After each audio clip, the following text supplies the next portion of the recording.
देखिए, जय माता दी। आज की ये प्रेस वार्ता बारीदार संघर्ष कमेटी की तरफ से रखी गई है।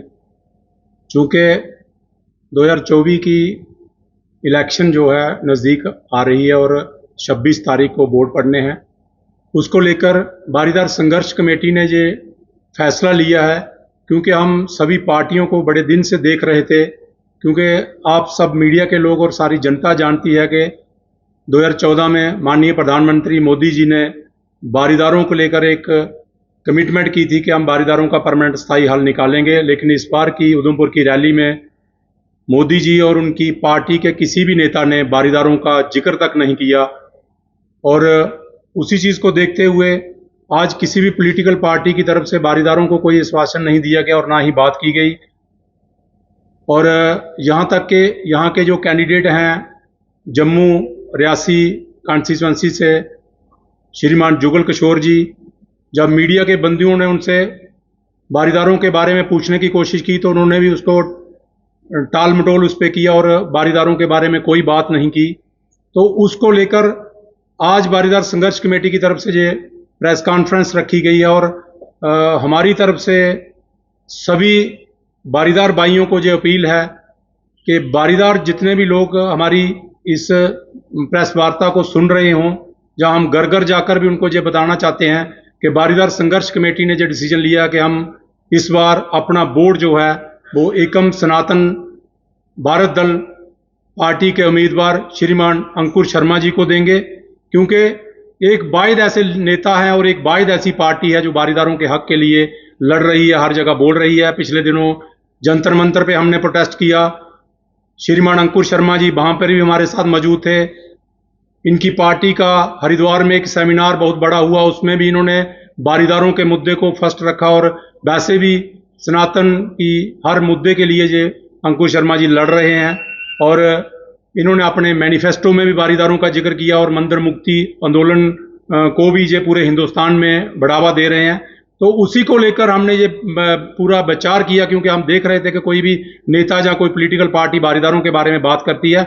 लेकिन आज चूंकि 2-3 दिन के बाद इलेक्शन है तो हम ये वाच कर रहे थे, देख रहे थे कि कोई भी नेता हमारे हक में बोलता, किसी भी नेता ने हमारे हक में बात नहीं की। तो लास्ट जाकर हमने ये डिसीजन लिया कि बारीदार संघर्ष कमेटी जो है अब पूरा अपना बोर्ड जो है श्रीमान अंकुर शर्मा जी जो एकम सनातन भारत दल के कैंडिडेट हैं और जिनका चुनाव निशान बंसरी है, हम आपके माध्यम से सभी बारीदारों से ये अपील करना चाहते हैं कि श्रीमान अंकुर शर्मा जी को अपना कीमती वोट दें। देखिए, मैं आपको बताना चाहता हूं कि हमारे लिए बारीदार हम पहले हैं, बाकी सब पार्टियां बाद में हैं। मैं सभी जितने भी दूसरी पार्टियों में भी हमारे चंद लोग उसमें हैं, मैं उनसे भी ये अपील करना चाहता हूं कि आप पार्टियों को छोड़कर पहले अपनी बरादरी का, अपनी बारीदारों की हित की बात करें। क्योंकि सभी पार्टियों ने बारीदारों को बेवकूफ बनाया है और खासकर भाजपा ने पिछले कई सालों से 10 सालों से हम अपने मुद्दे के लिए लड़ रहे हैं और हर जगह जो हमारा मजाक उड़ाते हैं।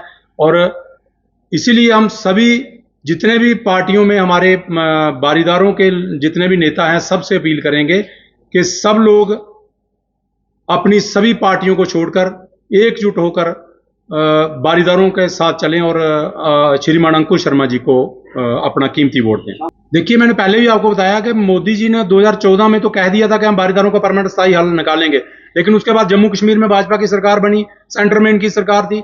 और लेकिन आज भी कहीं ना कहीं जम्मू कश्मीर में इन्हीं का राज है, एलजी साहब तो इन्हीं के अंडर काम करते हैं। लेकिन कभी कहीं किसी मुद्दे पे भी बारीदारों के साथ भी भाजपा नहीं खड़ी रही। कोई हमारा एक जरा सा भी कोई मसला इन्होंने कहीं पे भी टेक अप नहीं किया, ना तो हमें कहीं गवर्नर के पास लेके गए, नहीं पार्लियामेंट में हमारी कोई बात रखी। और जब सरकार में थे, जहां असेंबली में भी हमारा बिल तक इन्होंने नहीं लाया।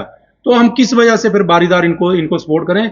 ये सोचते हैं कि ये लोग वैसे भी हमें वोट दे देंगे। लेकिन इस बार बारीदारों ने डिसीजन लिया कि बारीदार संघर्ष कमेटी पूरा इनका विरोध करेगी और बारीदार संघर्ष कमेटी सिर्फ और सिर्फ अंकुर शर्मा का सपोर्ट करेगी। देखिए, मैं आपको बताना चाहता हूं कि अपना जो जहां पे प्रत्याशी हैं श्रीमान जुगल किशोर जी, बारीदार संघर्ष कमेटी ने अप्रोच की थी उनसे मिलने के लिए, जबकि उन्होंने टाइम भी दिया था। लास्ट टाइम में उन्होंने कैंसिल कर दिया, वो कहते हैं हम नहीं मिलना चाहते।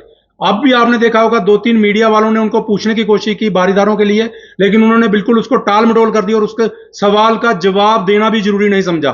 तो हम समझते हैं कि बारीदारों को इग्नोर कर रही है भाजपा, इसीलिए हम सभी बारीदार इसका विरोध कर रहे हैं। क्योंकि बारीदारों का मुद्दा पिछले कई सालों से बाकी पॉलिटिकल पार्टियों ने भी हमारे साथ धोखा किया, लेकिन भाजपा ने रिसेंटली हमारे साथ धोखा किया है। इसलिए हम आपके माध्यम से एक बार फिर पूरे समाज से अपील करना चाहते हैं कि इकट्ठे होकर हम लड़ेंगे, क्योंकि हम अपने हक के लिए तब तक लड़ते रहेंगे जब तक हमें अपना पूरा राइट नहीं मिल जाता, जब तक हमें पूरे अपने अधिकार नहीं मिल जाते। हम सनातन भारत दल जो है, इसकी सपोर्ट हम इसलिए कर रहे हैं कि वो हर मुद्दे पे सनातन के लिए लड़ रहे हैं, बारीदारों के लिए लड़ रहे हैं, मंदिर मुक्ति के लिए लड़ रहे हैं। तो उसके लिए हमें ये डिसाइड किया कि हम अंकुश शर्मा जी का सपोर्ट करेंगे। लेकिन आने वाले असेंबली चुनाव में भी बारीदार इस बार बैठकर एक डिसीजन लेंगे, क्योंकि जब तक हमारे अपने लोग इसमें नहीं होंगे तब तक हमारा मुद्दा हल नहीं होगा।